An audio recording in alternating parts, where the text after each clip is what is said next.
Jerry Garcia in his dressing room, and he will be on very shortly. Jerry Garcia and friends. It's been a long time. It's just good to see you. Mighty nice to be here. Mighty nice to be here on the radio, ladies and gentlemen. You're an incredible guy. It's going to start off like this because with all the history of the Grateful Dead and all the musical avenues that the Dead has explored, you also work with Merl Saunders and with the bluegrass thing, Old and in the Way. And do you find that is what you need to keep stretching musically, or? Well, it's just that I have a lot of different interests, and any one thing might not take up. If I have space, for example, when the Grateful Dead, when we were touring, there would be times when we would be, for example, on the road for 2 weeks, 3 weeks, and then off the road for 2 or 3 weeks. During that 2 or 3 week interim period, I would usually want to play play music somehow, and obviously the Grateful Dead can't go and play in clubs without causing some kind of amazing commotion. And so I started taking up my time about 4 or 5 years ago, jamming on Monday nights at the Matrix, and started playing with Howard Wales and later Merl, and John Conn played bass and stuff like that. But it started to be a more or less regular thing, and I just got into feeling that, when I'm not working, if I'm not on the road or touring or something like that, there's still a lot of room for me to play and reach, out to, learn in a learning sort of situation and all that. Bluegrass music is something. It's a little different. It's something I've always loved, and mainly with bluegrass music, you sort of have to wait for an opportunity to present itself where there are musicians around that understand the music and play it really well. Mm-hmm. And Old and in the Way was a result of that kind of sort of a coincidence where suddenly there was 3 or 4 of us around who knew the music and who enjoyed playing it, and so we started loosely just getting together and playing for fun, and then got to be more serious about it as time went on. But really, those things sort of happen accidentally in a way. I don't. Does that detract from the Grateful Dead effort at all? No, I don't think so. I think that it adds to it just in terms of that each thing stays fresh if you're not doing it all the time. You know what I mean? You come back to it with new ideas and new influences and stuff like that. One of the amazing things about you and with the Dead is for all the popularity, for all the record sales and concerts and everything like that, you've really stayed close to what you came from, and still very much with the people and everybody in the Dead. I think you could say that for. Yeah, that's really the best part about what we ever did. I mean, in terms of that was the best part. It was certainly relating to the people and relating to each other on a friendly basis and closely in a family sort of way. It's more rewarding to approach anything that way than it is to do it, for success reasons or that sort of thing. It just is better. It just feels better, and I think it produces better music too.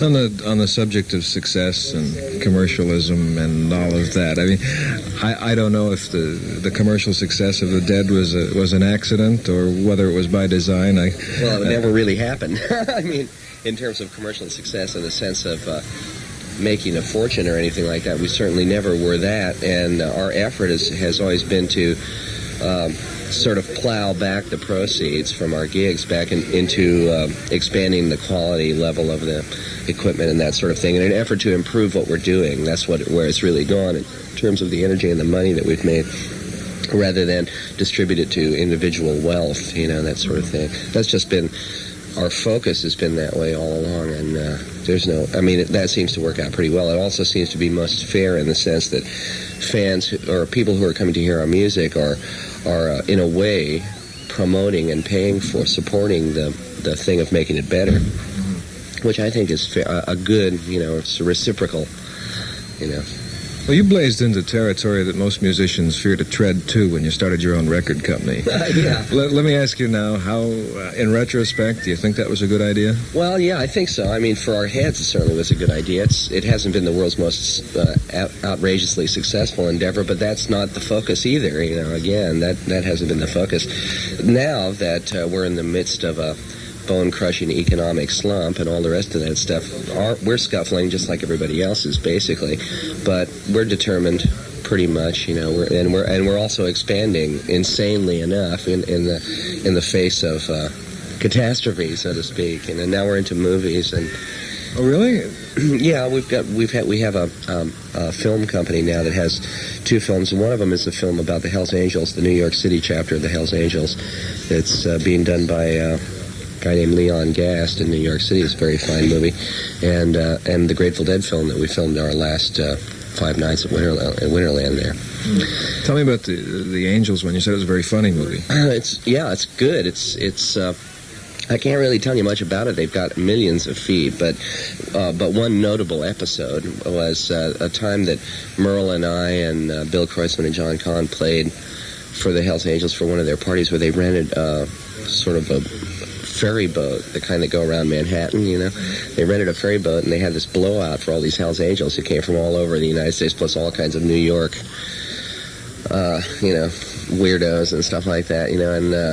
And this we played on this boat, on the top deck of the boat, underneath the Brooklyn Bridge, and went around the island a few times. The Jolly Roger was flying, you know, and we played out by the Statue of Liberty with all these crazy Hells Angels and all this stuff, and they were filming it from all over, from perspective points like the tops of buildings, you know, in New York, looking down those long canyons, and you'd see this ferry boat go by with the Jolly Roger, you know, that kind of stuff. There's a lot of arresting or striking visual stuff in the movie. I don't know how it's going now. They're editing it, cutting it now, and everything. But everything that I've seen, the rushes and everything are amazing, really amazing. You're going to, this is something that'll be in general distribution, or you think you'll show it yourselves? Or? That'll be in general distribution, I think. That's still in the I think stage, though. Oh, yeah. Everything is in the I think stage. Jerry, tell me about the musicians you're going to play with today. All we know is it's Jerry Garcia and friends. Well, it's the Grateful Dead, really, an expanded version of the Grateful Dead. It's the Grateful Dead, sort of like the old Grateful Dead. 2 drummers, Mickey and Bill, are playing. And Bobby Weir, and me and Phil, and Keith. So that's the nucleus, Grateful Dead. And then Merl Saunders is playing, and Ned Lagin, who's the guy that Phil's been working with a lot. So 3 keyboards. And David Crosby is sitting in, too, on rhythm guitar. So David Crosby. Yeah, right. So we've got a 9-piece band, basically. 3 guitars, 3 keyboards, 2 drums, and bass. Oh, that's a symphony orchestra, for heaven's sake. Almost. You know, we've got a thing worked out that's more or less specially for this, you know. We've done something that we haven't done before. We won't play any of our old material or any of that. We're approaching this freshly, and that's part of the reason we stopped performing, was an effort to pursue completely new ideas and sort of shake loose the past in terms of musical stuff, you know. It'll be interesting. I can't wait to see how it turns out. Well, have you sung with David before? Oh, yeah, we've rehearsed a little. Actually, this thing only will have a little bit of vocal. It'll be more an instrumental piece, and it has a little bit of vocal stuff in it, and then maybe we'll do some song if the time allows. But it's a piece just designed to cover the amount of time that we're allotted on the program. It'll be a good flash for us all. Oh, that sounds great. Jerry, thanks so much for talking with us, and I know it's going to be a good show. I hope so. Oh, before we end, I wanted to ask you a little bit about the main reasons that we're all here, and that is the snack benefit. There's been some recent confusion. You got any thoughts on that? Well, I don't know. I mean, I could say that, you know, those blundering fools in City Hall have, put us all through a lot of changes for no good reason. But the way I understand it is the budget is skimpy regardless, even if they have discovered an extra couple of $1 million that is probably won't stretch very far, knowing that mismanagement is rife, you know.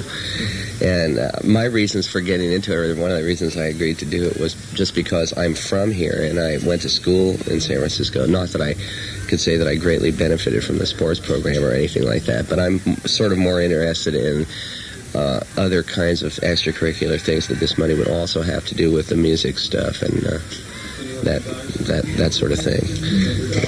You talk about mismanagement. There hasn't been a rock band in the world that's laid aside $2.1 million and forgotten it. Right, that's right. That's for sure. You know, we're penny pinching fools when it comes to that. Okay, thanks a whole lot, Jerry. We'll see you on the stage in a few minutes.